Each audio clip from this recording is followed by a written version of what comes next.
Bonjour à tous, j'espère que vous allez bien. Bon, alors les amis, qu'est-ce que c'est que cette histoire? Pourquoi hier sur BFM TV, on a pu voir Enrico Macias chialer sur une fake news qui a été débunkée depuis plus d'un an? Des centaines de fois dans tous les pays du monde. Moi je veux bien qu'on tente de me faire croire qu'Enrico Macias n'a pas eu l'info, qu'il vit dans une grotte. Mais les journalistes autour de lui, c'est leur boulot d'avoir l'info. Alors je pose la question mes amis, est-ce qu'on n'essaierait pas de nous prendre pour des dindons? On a tué des bébés. Moi, je trouve ça quand même, c'est trop dur. C'est trop dur. Je crois que c'est la première fois que je vous vois pleurer. Vraiment, alors, je suis désolée, mais c'est vrai que je me dis, Enrico, vous êtes un homme qui dit toujours l'espoir, qui dit toujours le... Et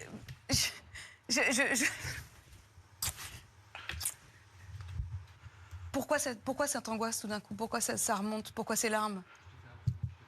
Parce qu'on parlait de l'espoir et faut pas que il faut que j'ai toujours de l'espoir. Non mais c'est moi où il nous a fait exactement le même cinéma qu'Eric Nolot l'année dernière sur CNews. Et en plus, sur la même fake news. C'est dingue. Il n'y a pas que les grands esprits qui se rencontrent alors. Il y a les petits aussi apparemment. Eric Nolot. Mon métier, c'est de commenter, mais là, je peux pas. Non, c'est trop dur. Bon. C'est trop ça fait depuis le 7 octobre, effectivement, qu'on est tous sous cette charge émotionnelle. Et imaginer qu'on puisse en arriver à mettre un bébé vivant dans un four. Je comprends votre émotion, Eric.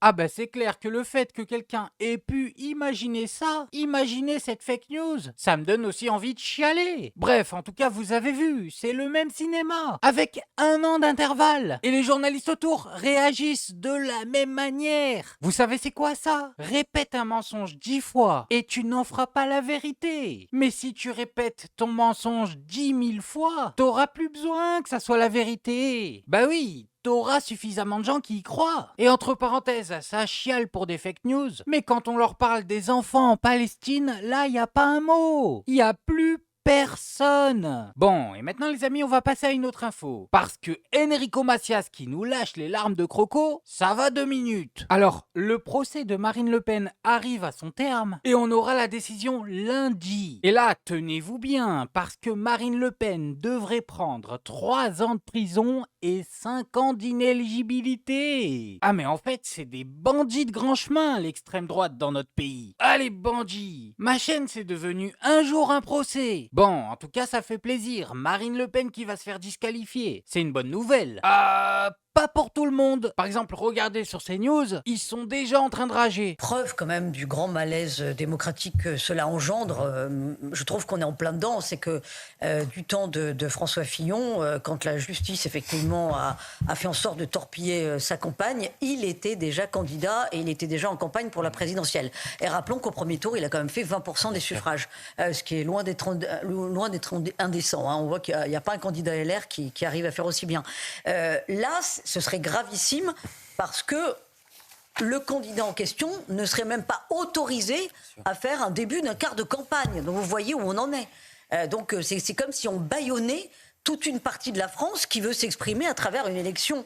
Et mettez-vous à la place des millions d'électeurs qui ont déjà voté pour le Rassemblement national. Donc ça engendrerait une crise démocratique majeure. Oui, Marine Le Pen a fait du détournement de fonds, mais on ne peut pas la condamner parce que ça entraînerait une crise majeure. Ok, professeur Ombrage, arrête, on t'a reconnu, C'est pas parce que t'as mis des lunettes que tu passes inaperçu. C'est dingue, comme les raslards, quand on leur demande de payer les conséquences de leurs actes, ils prennent toujours les gens autour d'eux comme boucliers. C8, c'était leurs téléspectateurs. Le Rassemblement national, c'est leurs électeurs. Faut assumer au bout d'un moment. C'est quoi le projet? On va arrêter un dealer, il va nous dire « Oh, mes pauvres clients, qu'est-ce qu'ils vont faire ?»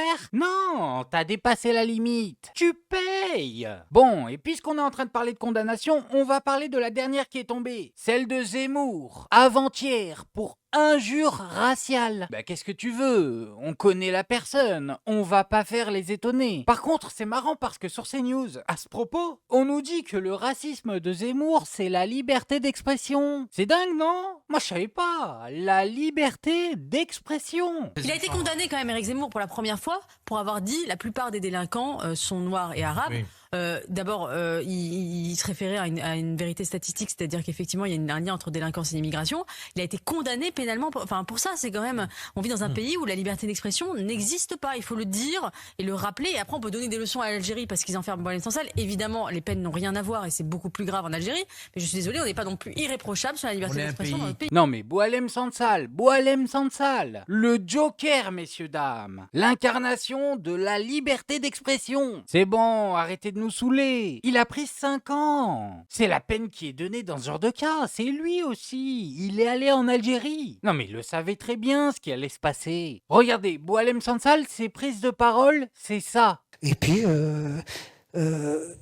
alors j'ai senti quand même que c'est la guerre, je ne sais pas si c'est la guerre de 73 ou 73, oui. Il y a une guerre en 73, une en 67, une c'est la guerre des 6 jours. guerre des 6 jours. La guerre des 6 jours.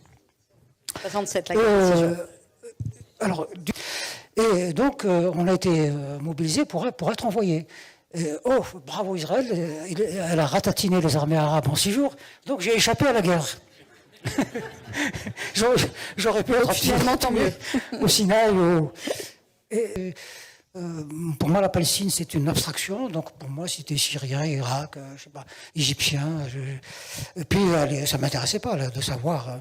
Et ça, c'est qu'un exemple, mais n'importe quel Algérien sait que tu ne peux pas parler comme ça et revenir en Algérie. Mais c'est pas une question de liberté d'expression, c'est une question d'honneur. Ratatiner les armées, mais les gars sont morts, respecte-toi. Après, on peut critiquer, ok, mais on n'a pas dit qu'on allait faire ça en France. C'est juste, c'est comme ça en Algérie. En plus, je vous avoue que Boualem Sansal, il a vraiment eu un traitement particulier. Ah bah, des cas comme lui, il y en a d'autres et ils ont pas eu sa chance. En 132 ans par la France, il faut savoir qu'on ne va pas avoir un tapis rouge en arrivant à Alger.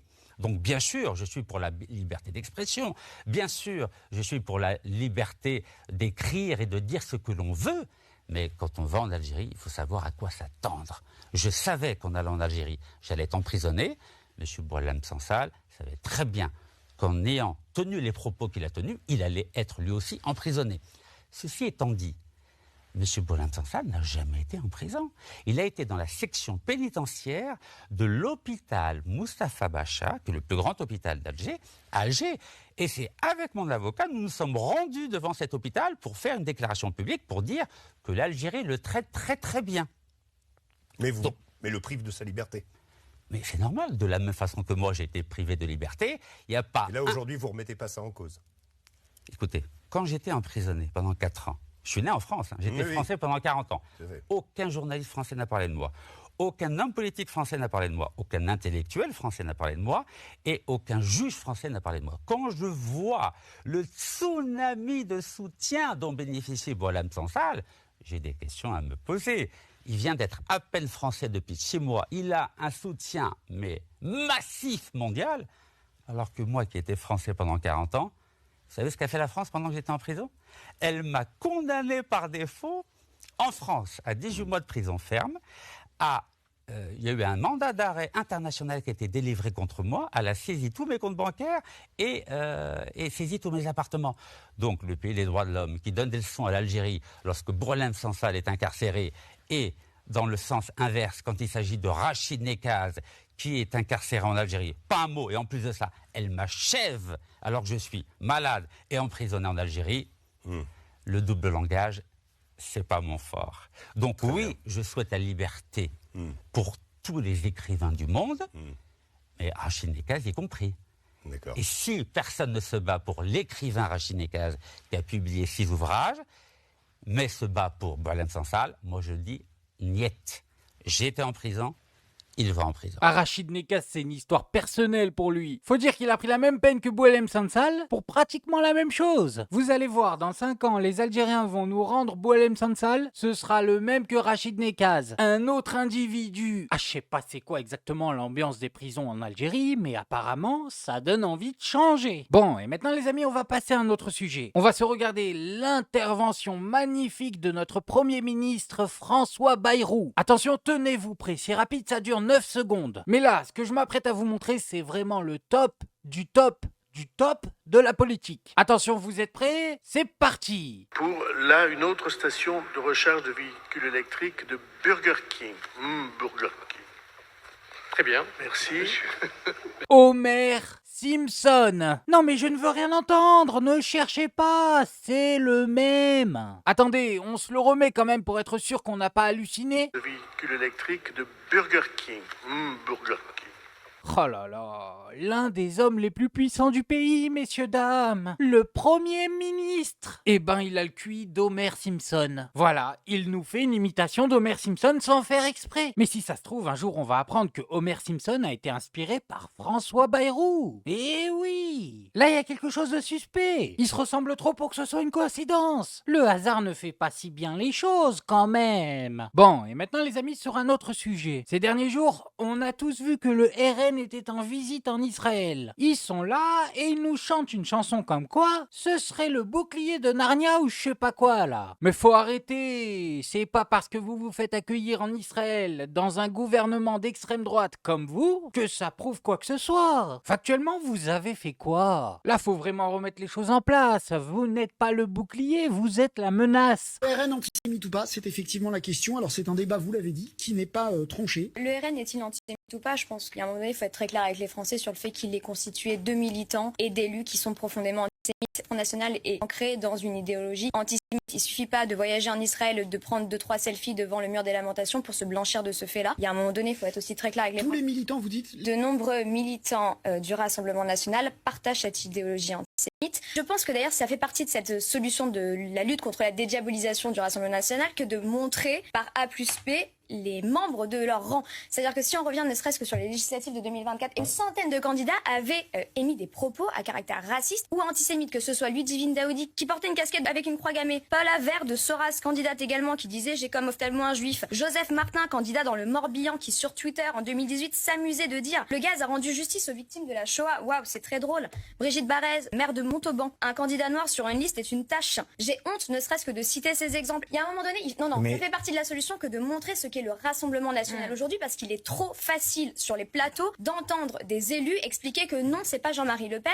Marine Le Pen a rompu avec cette idéologie. Non, c'est faux. Il y a des militants, il y a des élus, il y a des candidats qui aujourd'hui portent cette idéologie. Parlons également de leurs alliés européens. Qui sont les amis de Jordan Bardella lorsqu'il s'y rend? C'est Viktor Orban, on le sait très bien, c'est un des relais principaux d'une idéologie judéo-maçonnique, cette théorie complotiste. C'est à vomir. Et à un moment donné, il ne faut pas se cacher derrière un semblant de séparation entre Marine Le Pen et son père. Alors les faits que vous déclarez sont des faits, effectivement, mais c'est c'est qu'un exemple sur 100 candidats.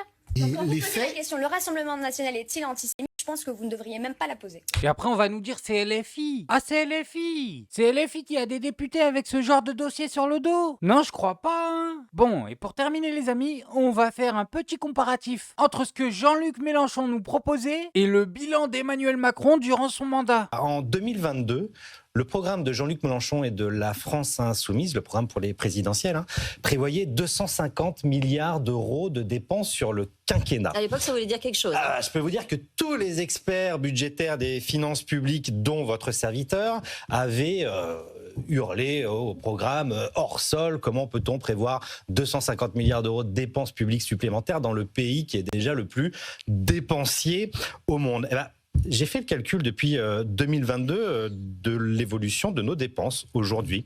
On est très précisément à 194,6 milliards d'euros de hausse de la dépense publique en 3 ans. Ouais.